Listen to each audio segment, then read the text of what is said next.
ഏറ്റവും കൂടുതൽ അഭിനന്ദിക്കേണ്ടതും പ്രാർത്ഥിക്കേണ്ടതും ആ ദുരന്തം നടന്ന അന്നു മുതൽ ഇതുവരെ പുതഞ്ഞു കിടക്കുന്ന മണ്ണിനും ചെളിയുടെയും ചിലയിടത്ത് മാറിയ ഉടലുകൾ, ഛേദിക്കപ്പെട്ട തലകൾ, അതൊക്കെ കാണുമ്പോഴും മൂക്ക് പോലും ഒത്തുകയില്ല.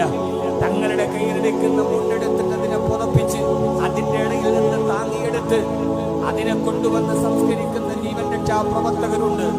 ആ ചെളിയുടെ അടിയിൽ കാറ്റും മഴയുടെയും ഇടയിൽ സ്വന്തം കുടുംബത്തെ പോലും മറന്നിട്ട് ജീവൻ പണയം വെച്ച് അവിടെ രക്ഷാപ്രവർത്തനം നടക്കുന്ന ആളില്ല. അവരെ സംബന്ധിച്ചോളം ആ മണ്ണിന്റെ അടിയിൽ പുതഞ്ഞു കിടക്കുന്നവരുടെ കൂടപ്പറപ്പുകളല്ല, അവരുടെ സഹോദരങ്ങളല്ല, അവരുടെ കുടുംബക്കാരല്ല.